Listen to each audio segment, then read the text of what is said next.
In this lecture, we will discuss how to calculate moment of inertia of continuous mass distribution systems. So continuous mass distribution system म्हणजे काय? पहा, मागच्या लेक्चरमध्ये आपण moment of inertia find करायला आपण शिकलो. कसा? हा ॲक्सिस, इथे पार्टिकल असेल, त्याचं मास m असेल, परपेंडिक्युलर डिस्टन्स r असेल, ॲक्सिस AB असेल, तर moment of inertia about axis AB is equal to mr². दुसरा पार्टिकल इथे असेल, त्याचा मास m असेल, रेडियस r असेल, तर याच्यामुळे निर्माण होणारा मोमेंट ऑफ इनर्शिया किती असेल? mr². नंतर इथे एक मास असेल r3 m3, तर याच्यामुळे निर्माण होणारा मोमेंट ऑफ इनर्शिया किती असेल? m3 r3². mr² m3 r3² and so on. तर हे झाले पार्टिकल, एक सिंगल पार्टिकलचा मोमेंट ऑफ इनर्शिया. बट ज्यावेळेस या पार्टिकलपासून नवीन नवीन प्रकारचे किंवा नवीन नवीन शेप असणारे ज्यावेळेस ऑब्जेक्ट तयार होतील, like ring, like disc, like this rectangular plate,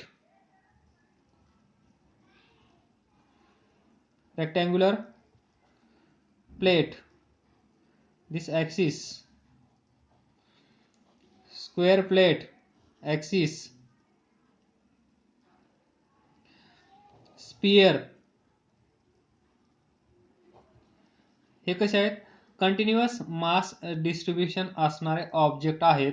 मग यांचा मोमेंट ऑफ इनर्शिया कसा काढायचा हे आपण याच्यामध्ये शिकणार. In short, only procedure.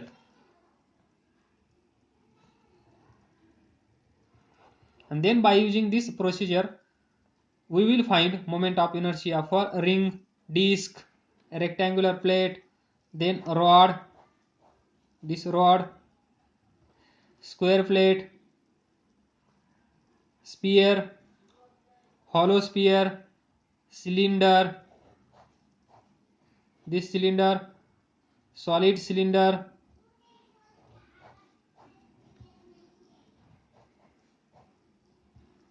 hollow cylinder, and so many.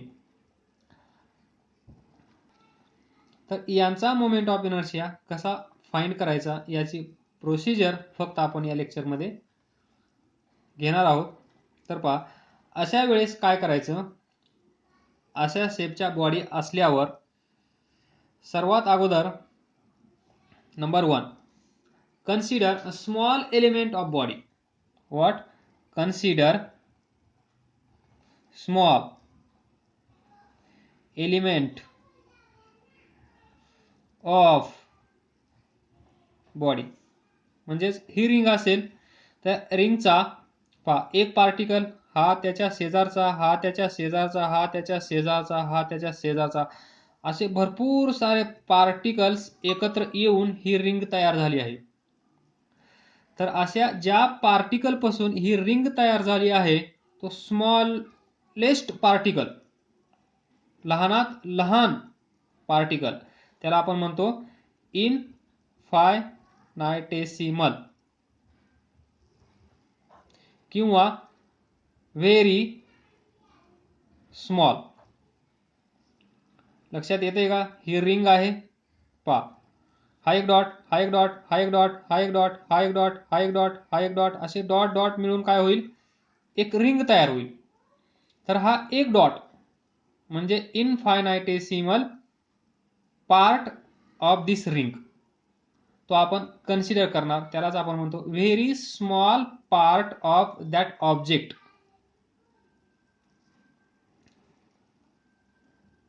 तर पहिला पॉइंट काय घेतला आपण? Consider small element of body. या ज्या बॉडी आहेत, या बॉडीचा सर्वात लहान पार्टिकल आपण कन्सिडर करणार. इथे काय असेल? इथे तुम्हाला असं सर्क्युलर रिंग छोटीशी कन्सिडर करावी लागेल ॲट अ डिस्टन्स. पहा, डिस्टन्स पण महत्त्वाचा आहे. तो पार्टिकल जो आहे किती डिस्टन्सवर आहे त्यालाच आपण म्हणतो perpendicular distance from given line. आणि गिवन लाईन काय असते? Axis of rotation. याचा आपण एवढा पोर्शन कन्सिडर करणार, त्याला म्हणणार dx. थिकनेस ही रेक्टँग्युलर प्लेट असेल तर हिचा एवढा पोर्शन आपण कन्सिडर करणार. Smallest part of this rectangular plane. स्पियरसाठी छोटासा एक पोर्शन आपण असा कन्सिडर करणार. रॉडसाठी एवढा पोर्शन कन्सिडर करणार, त्याला dx म्हणणार at distance x and so on. त्या वेळेस आपण हे डिस्कस करूया. तुम्हाला आयडिया तर आली असेल की what is small element of body. हा कन्सिडर केल्यानंतर नेक्स्ट असेल consider perpendicular distance. Consider perpendicular distance from given line. त्यालाच आपण म्हणतो axis of rotation. This distance हे असेल तर हे रेडियल डिस्टन्स, हे डिस्टन्स, इथे हे डिस्टन्स छोटंसं, इथे रेडियल डिस्टन्स, या रॉडमध्ये हे डिस्टन्स ॲक्सिस ऑफ रोटेशन पासून. त्यानंतर तुम्हाला स्मॉल एलिमेंट जो भेटला त्याला कन्सिडर करा dm. त्याला आपण म्हणतो छोटासा मास त्या बॉडीचा कन्सिडर करा. त्यानंतर त्या छोट्याशा मासचं डिस्टन्स ॲक्सिस ऑफ रोटेशन पासून ते कन्सिडर करा, त्याला म्हणा r. म्हणजे ही कन्सेप्ट तुम्हाला माहित आहे. ॲक्सिस ऑफ रोटेशन हा छोटासा मास, हे डिस्टन्स r, छोटासा मास dm असेल, ॲक्सिस AB असेल, परपेंडिक्युलर डिस्टन्स r असेल, तर moment of inertia about AB किती असतो? dm r². Mass into square of perpendicular distance. तर आपण एका पार्टिकलचं पहा, या बॉडी कशा आहेत? कंटिन्युअस मास डिस्ट्रीब्युशन वाल्या बॉडी आहेत. पण त्यांच्यामधला एकच पार्टिकल आपण कन्सिडर केला तर एकाच पार्टिकलचा मोमेंट ऑफ इनर्शिया आपण फाइंड करायला शिकलो आहोत. तो कसा असेल? असा. That is mass into square of its perpendicular distance. तर थर्ड काय असेल? Find this moment of inertia.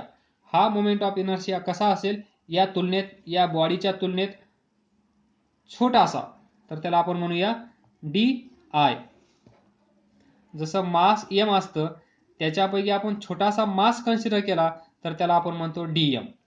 त्याचप्रमाणे मोमेंट ऑफ इनर्शिया टोटल एवढा असेल तर या मासमुळे होणारा मोमेंट ऑफ इनर्शिया कसा असेल? डी आय, छोटासा मोमेंट ऑफ इनर्शिया. तर तो किती असेल या केसमध्ये? dm छोटासा मास इंटू त्याचं परपेंडिक्युलर डिस्टन्स r, त्याचा स्क्वेअर. नंबर 4 ही स्टेप महत्वाची आहे. पहा हे कुठून आला आहे? Moment of inertia is equal to mr². हे आपल्याला माहित आहे. हे कधी? टोटल मास ज्यावेळेस आपण कन्सिडर केला असेल त्यावेळेस. पण आपण या केसेसमध्ये टोटल मास डायरेक्ट कन्सिडर करू शकत नाही. त्यामुळे आपण एक छोटासा पार्टिकल कन्सिडर केला आणि छोट्याशा पार्टिकलला आपण म्हणलं dm, परपेंडिक्युलर डिस्टन्स r². आणि तो जो मोमेंट ऑफ इनर्शिया आपल्याला भेटला आहे तो असेल d I is equal to dm r². त्याप्रमाणे आपण मोमेंट ऑफ इनर्शिया तो जो पार्टिकल कन्सिडर केला आहे त्याचा फाइंड केला आहे. Next, take integration on both sides. both sides, or by taking integration on both sides काय भेटेल पहा आपल्याला, डी आय या साईडला dm r स्क्वेअर, तर लेफ्ट साईडला इंटिग्रेशन काय असेल, टोटल इंटिग्रेशन भेटेल आपल्याला आय, या साईडला integration of dm r square, and this is the moment of inertia of total body. But use here proper limits. समजा याच्यामध्ये आपण इथून सुरुवात केली, हे सर्व मास ऍड केले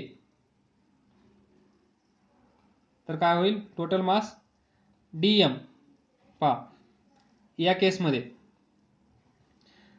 रेडियस चेंज होत आहे का, या केसमध्ये रेडियस चेंज होत आहे का, नाही, तर आर स्क्वेअर कसा असेल, constant. So R square integration कोणाचं काढावं लागेल, मास. तर पहा मास, याचा मास dm, त्याच्या शेजारचेचा dm, त्याच्या शेजारचेचा dm, त्याच्या शेजारचेचा dm, त्याच्या शेजारचा dm, हा dm, हा dm, असे सर्व dm असतील. मग काय करावं लागेल, dm plus dm plus dm plus dm plus dm, हे टोटल मासेस, छोटेसे मासेस ऍड केल्यानंतर आपल्याला काय भेटेल, काही अंदाज, काही गेस, काय भेटेल, total mass of this ring, that is m. dm dm dm add केल्यानंतर आपल्याला भेटेल टोटल मास. पहा या सर्वांची ऍडिशन केल्यानंतर या रिंगचं मास भेटेल की नाही, तीच कन्सेप्ट m. याच m ला आपण छोट्या छोट्या मासेस मध्ये डिवाइड केलं होतं आणि त्यापैकी एक मास आपण इथे कन्सिडर केला होता. त्या सर्व मासेसला ऍड केल्यानंतर आपल्याला टोटल मास भेटेल आणि इथे याचं इंटिग्रेशन काय असेल, आर स्क्वेअर m, आणि हा असेल moment of inertia of ring, m r square. असं आपण सर्वांचं काढणार आहोत, डोंट वरी. एक एक्झाम्पल घेतलं, प्रत्येक वेळेस मास व्हॅरी होत असेल असं नाही, कधी डिस्टन्स व्हॅरी होत असेल. याच्यामध्ये डिस्टन्स कॉन्स्टंट आहे, perpendicular distance. Will discuss here. Note, do not forget to use proper limits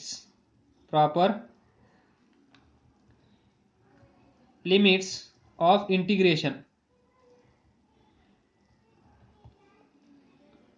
कुठून सुरुवात झाली, कुठपर्यंत आपल्याला लिमिट आहे, कुठपर्यंत हे एरिया कन्सिडर केला आहे, डिस्टन्स कन्सिडर केला आहे, या सर्व गोष्टी.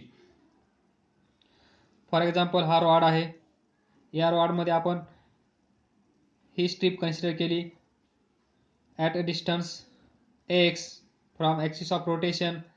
तर या पॉइंटला x ची व्हॅल्यू किती असेल, 0. या पॉइंटला इथे x ची व्हॅल्यू किती असेल, समजा याची लेंथ l असेल, total length of rod is l, तर हे डिस्टन्स किती असेल, l/2. तर लिमिट्स काय असतील, 0 टू l/2, इथून इथपर्यंत. Likewise. So do not forget to use proper limits of integration. Now see, star, हा जो आहे dm r square, dm r square या इंटिग्रेशन मधला हा काय आहे, it is moment of inertia. What is this, it is moment of inertia of small element,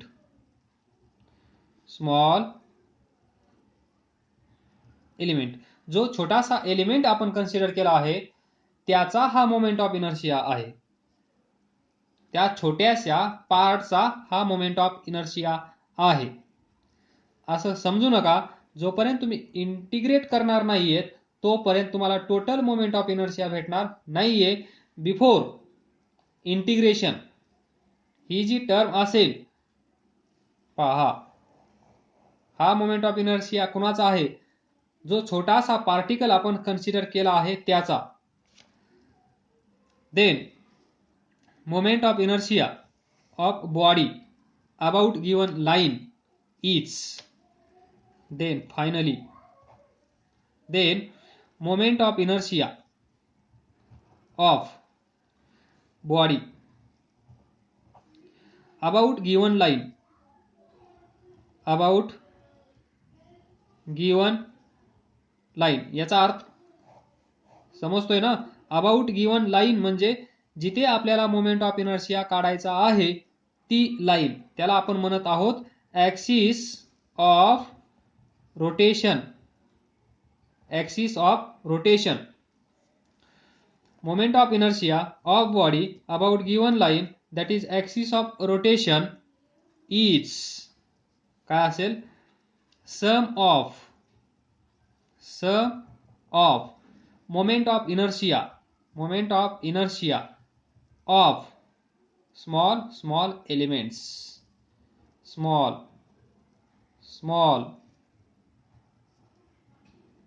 elements we considered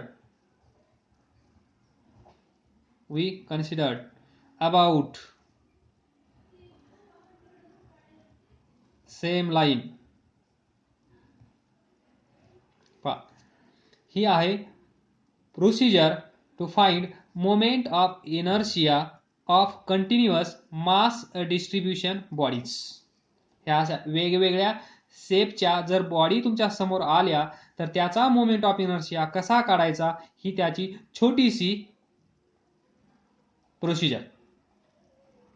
आणि हे सर्व शेप्स आपण वन बाय वन डिस्कस करणार आहोत इन डिटेल्स.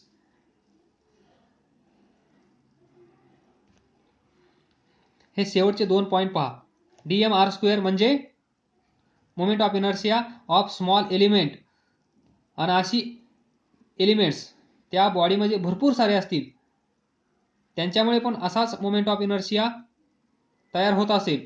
त्या सर्वांची सम करणे म्हणजे त्या बॉडीचा मोमेंट ऑफ इनर्शिया फाइंड करणे, ते म्हणजे हा last point. Moment of inertia of body about given line और axis of rotation is sum of moment of inertia of small elements that we considered.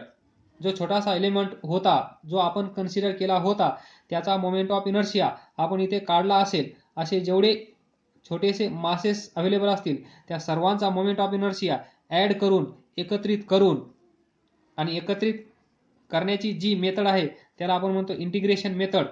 जेव्हा युनिफॉर्म डिस्ट्रीब्युशन मासचं असतं त्यावेळेस आपण integration method वापरत असतो, हे लक्षात ठेवा ॲड करण्यासाठी. थँक्यू.